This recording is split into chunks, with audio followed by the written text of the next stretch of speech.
आ गया हूं फिर से आपके लिए आयुर्वेद की जानकारी का खजाना लेकर। नमस्कार, मेरा नाम है डॉक्टर स्नेहिल कुमार रहाणे। मैं एक आयुर्वेद चिकित्सक और पंचकर्म तज्ञ हूं और कई दिनों से आप बोल रहे हैं कि आपके वीडियो डिले हो रहे हैं, काफी लगातार नहीं आ रहे हैं। क्षमा करना दोस्तों, थोड़ा सा बिजी हो गया हूं और बिजी रहूंगा भी, क्योंकि एक बहुत बड़ा मिशन हमने लिया है पूरे भारत को स्वस्थ बनाने का।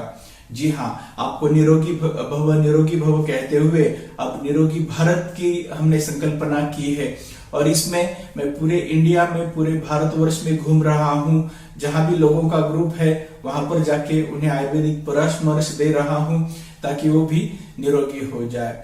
तो इसलिए थोड़ा सा डिले हो गया है, लेकिन अब ये डिले आगे नहीं होगा, ये कंटिन्यूटी बनी रहेगी, ये सातत्यता हम बनाए रखेंगे, इसका मैं आपको वचन देता हूं। और झट से शुरू करते हैं आज के विषय को।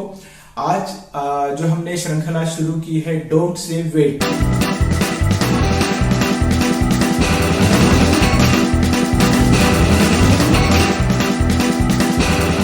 डोंट से वेट में आज हम देखेंगे वात के बारे में। जैसे कि हमने पहले देखा है कि आयुर्वेद संहिता में धारणीय वेग और अधारणीय वेग, ऐसे दो वेगों का वर्णन आया है।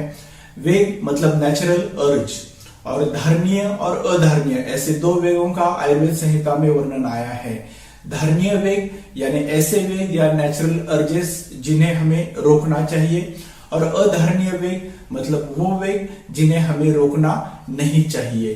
तो डोंट से वेट में हम देख रहे हैं अधारणीय वेग जिन्हें हमें नहीं रोकना चाहिए।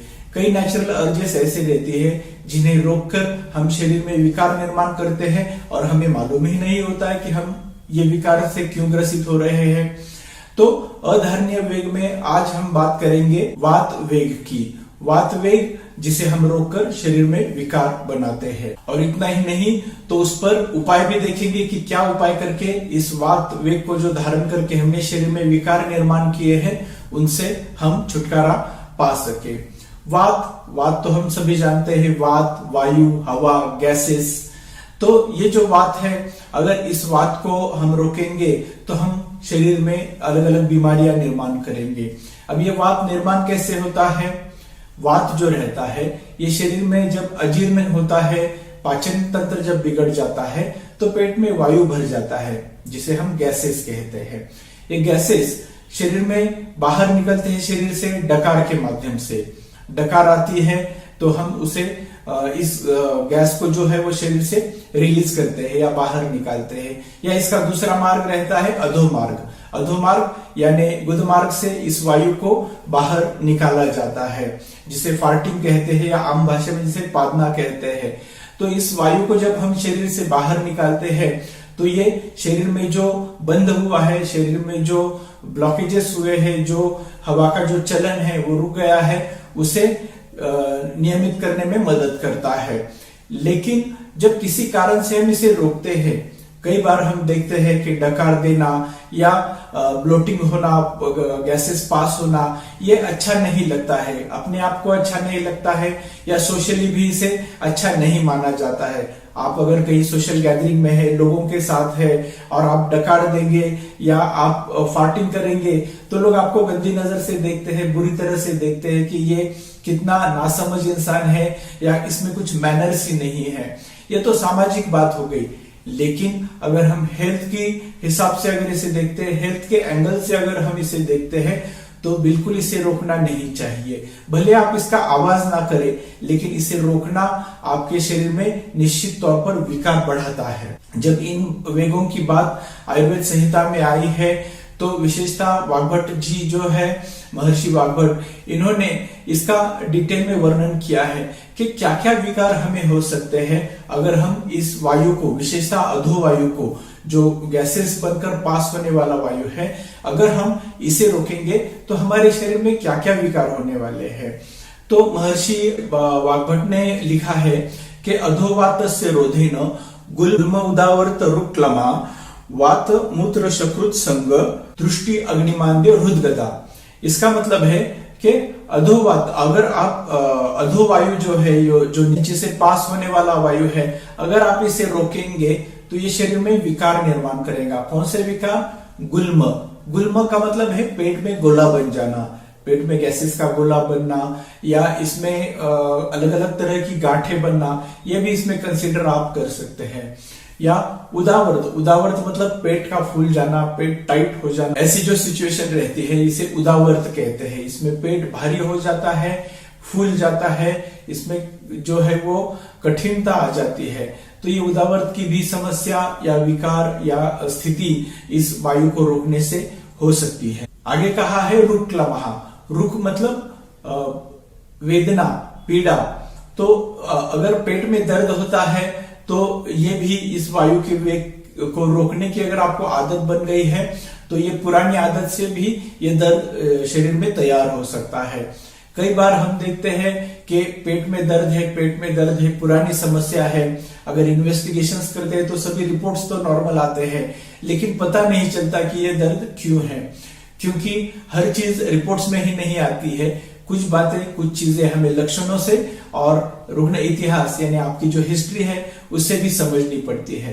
तो अगर आपको इस वायु को रोकने की आदत है तो आपको भी ये पेट में दर्द की शिकायत रह सकती है। तो इसलिए इस दर्द से अगर आप पीड़ित हैं तो इस दर्द को रोकने के लिए आपको इस आदत को पहले छोड़ना होगा। और आगे बताया है वो है क्लमहा। क्लम मतलब थकान महसूस होना, आलस महसूस होना, शरीर में भारीपन महसूस होना, सुस्ती जो शरीर में बन जाती है, तो इस वायु के वेग को रोकने से वो शरीर में बनती है। तो इसलिए इस वायु को अगर आप रोकेंगे तो ये सभी चीजें आपके शरीर में हो सकती है। सिर्फ इतना ही नहीं, आगे बताया है वात मूत्र शकृत संग, यानी ये जो रोका हुआ वात है ये मूत्र और शकृत का संग करेगा। मूत्र यानी मूत्र प्रवृत्ति को भी रोकेगा और शकृत यानी मल प्रवृत्ति को भी ये रोकने का काम करता है। तो इसलिए जब आप इस आदत में हैबिचुअल हो जाते हैं, इस आदत से ग्रसित हो जाते हैं, तो ये आपके मूत्र वेग को रोकने का काम भी करता है। अब ये मूत्र वेग रोकना आपकी प्रोस्टेट ग्लैंड का बढ़ना हो सकता है या अलग अलग प्रकार के जो डिसीजेस रहते हैं जो मूत्र संस्था से निगडित रहती है वो भी इससे निर्माण हो सकते हैं।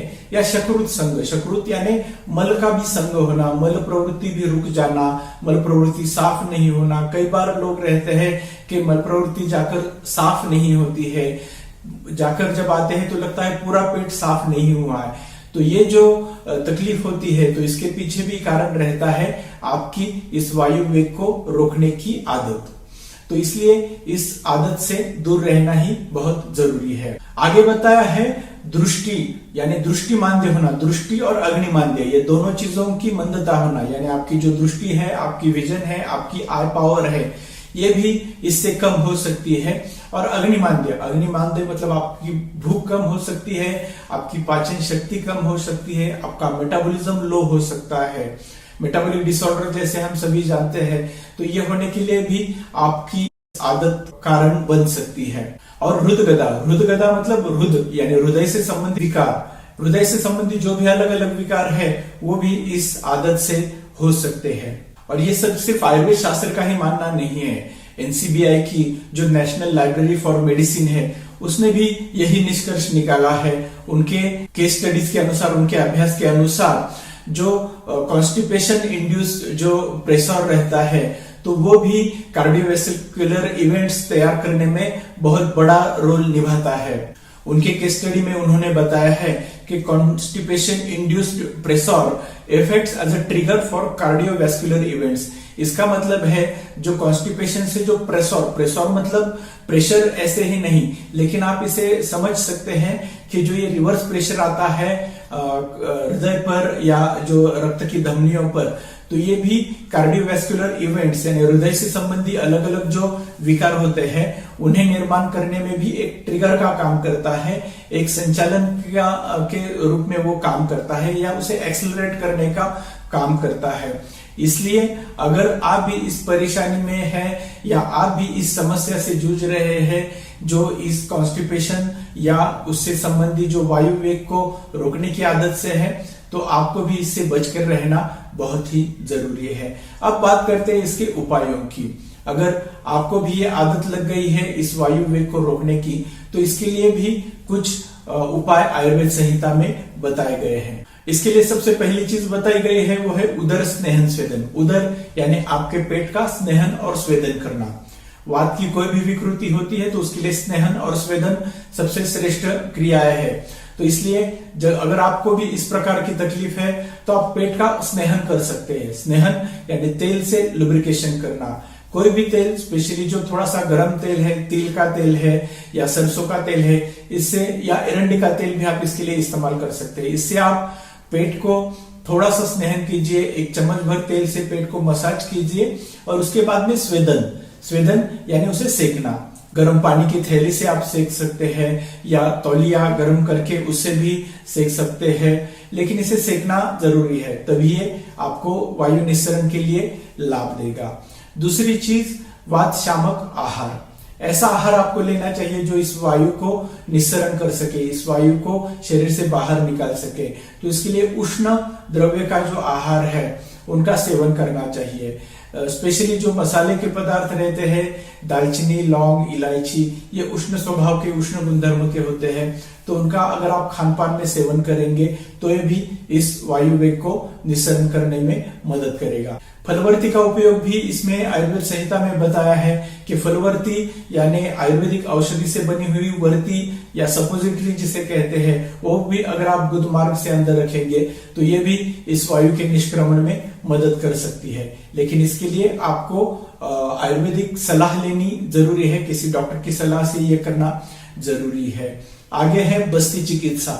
बस्ती पंचकर्म की एक सर्वश्रेष्ठ चिकित्सा है और इस वायु को शरीर से निष्क्रमण करने के लिए भी ये बहुत ही उपयोगी है।